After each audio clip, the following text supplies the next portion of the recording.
Mesdames et messieurs et mesdemoiselles, bonjour, bonsoir, la salutation dépend de vos positions précises où que vous soyez à travers les quatre coins du monde.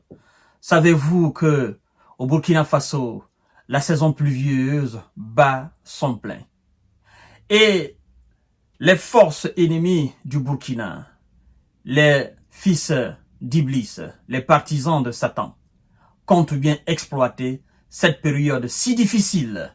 Naturellement, vous savez qu'il y a des fleuves qui débordent, il y a des rivières qui débordent, alors coupant certains villages aux autres coins du pays, coupant certaines villes même aux autres coins du pays, et donc des routes deviennent impraticables. Et donc, mesdames et messieurs, c'est dans ce contexte que les forces de l'ordre et de défense, accompagnées des VDP, ont juré nécessaire d'accompagner les convois qui ravitaillent les nombreux villages et les nombreuses villes du Burkina Faso. Et c'est en ce moment, les ennemis terro et les djihadistes se sont attaqués, ont voulu d'abord attaquer à un convoi.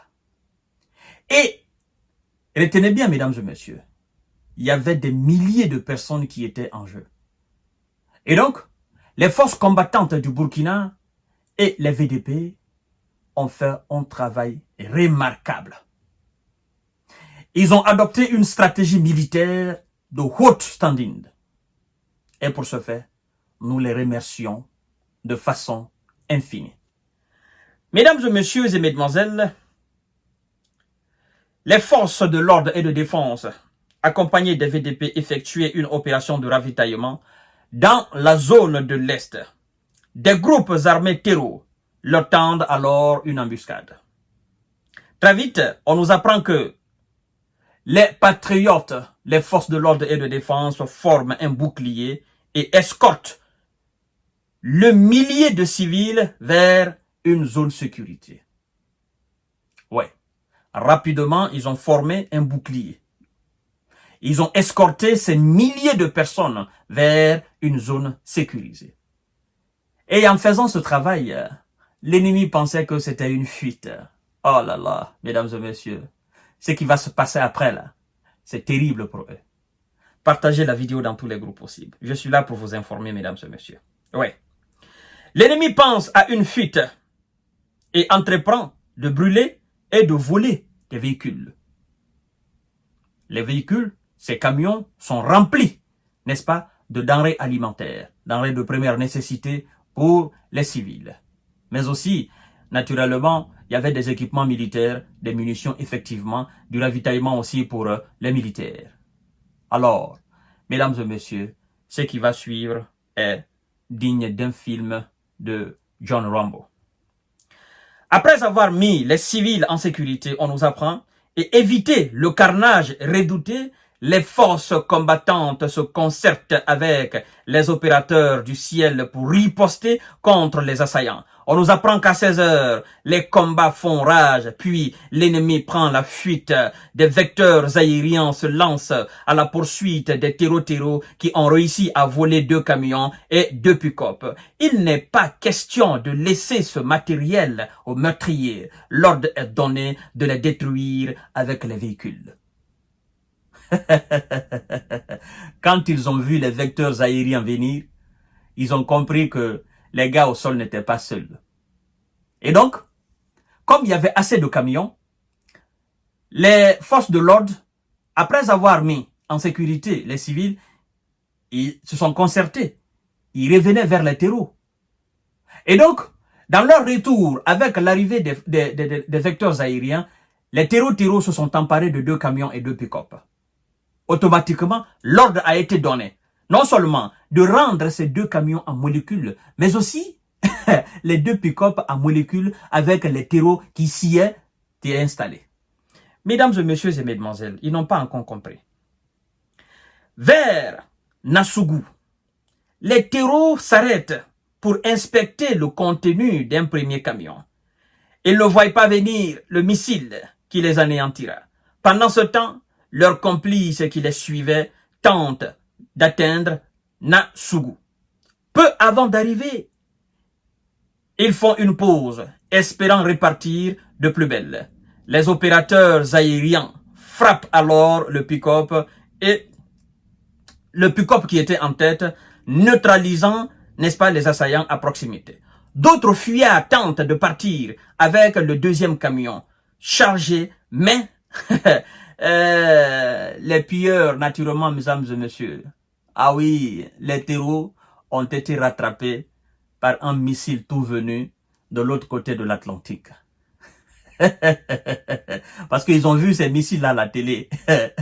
Les missiles qui ont été achetés, ils ont vu à la télé, ils ont dit, oh, là, Vladimir Poutine vraiment nous fait du mal, là. Ils vendent tout ça là au capitaine Ibrahim Traoré. Contre qui? Contre les ennemis du Burkina. C'est l'argent du Burkina qui a acheté ces missiles pour protéger le Burkina. Contre qui? Contre vous, les terreaux. Mesdames et messieurs, les vecteurs aériens patientent. Quelques instants plus tard, certains criminels, voilà, reviennent chercher le dernier pick-up. Ils seront tous éliminés et rendus en cendres dans la frappe sur le véhicule. Tard dans la nuit, on nous apprend, aux environs de 22 h, une colonne de rescapés qui s'était bien cachée sort de ses abris et tente de rejoindre la base. Là, ils ont vu le feu, mesdames et messieurs. Au niveau de la forêt du parc de Nassougou, ils s'installent sous de grands arbres, se croyant en zone conquise. Oh là là, ces terreaux effectuent des va-et-vient incessants, se croyant sauvés. Sauf qu'il leur reste quelques heures à vivre. On nous apprend qu'en effet, un vecteur aérien équipé de gros missiles sous ses ailes se dirige vers eux, vers 3 h du matin. C'est pour vous dire combien de fois les forces de l'ordre et de défense burkinabés ne dorment pas. Ça, ce sont des opérations qui se passent de nuit. On vous dit vers 3 h du matin. Ils ont commencé vers la soirée, c'est-à-dire dans les après-midi. Ils ont commencé les mouvements après-midi. Et les opérations se sont poursuivies jusqu'à 5 h du matin. Les gars au sol, les vecteurs aériens au ciel, mesdames et messieurs. On doit tirer chapeau pour ces patriotes burkinabés. Sincèrement, mesdames et messieurs. On doit les encourager. Oui, on doit bénir pour eux. On doit les accompagner dans tout ce qu'ils font pour sauver le Burkina. Vers 3 h du matin, mesdames et messieurs, le moment est opportun. Les opérateurs aériens lancent un premier gros missile sur la Vernine. Les complices camouflés, à quelques centaines de mètres, se mettent à courir jusqu'à l'épuisement vers une nouvelle cachette. Mais là, mesdames et messieurs, ils ont vu des étoiles filantes. Ils subiront le même sort, car un autre puissant missile s'abat sur eux. Il en sera de même pour un autre groupe non loin des lieux, qui se croyaient invisibles. Mesdames et messieurs, ces terreaux ont été neutralisés et rendus en cendres. Des rescapés se réfugient encore dans un bâtiment au milieu de la forêt. Dans la matinée, naturellement, du 10 vers 4 h du matin, le bâtiment est réduit en cendres. Ceux qui pensaient impunément éliminer des gens, s'attaquer aux gens, descendre les gens impunément, mesdames et messieurs, et repartir avec des camions chargés de denrées alimentaires et des équipements militaires, ont vécu là une nuit terrifiante avant leur voyage en enfer pour un repos éternel.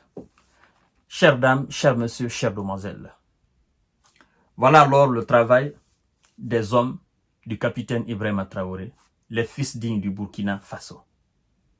Est-ce qu'aux côtés de ces gens, mesdames et messieurs, peut-on parler de liberté d'expression dans ces conditions pareilles?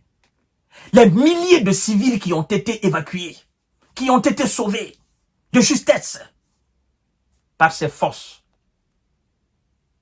Mesdames et messieurs, ces gens-là, en ce moment, au moment même où on les évacuait, ils avaient besoin de liberté d'expression ou bien de liberté de peuple, de sécurité. À mon sens, ces gens avaient besoin de sécurité. Donc, parlons d'abord de sécurité au Burkina. Parlons d'abord de liberté du peuple au Burkina avant de parler de liberté des individus. À tout à l'heure pour notre série d'informations de décortiquage. Partagez la vidéo dans tous les groupes possibles. Merci beaucoup. Bravo aux forces de l'ordre et aux VDP.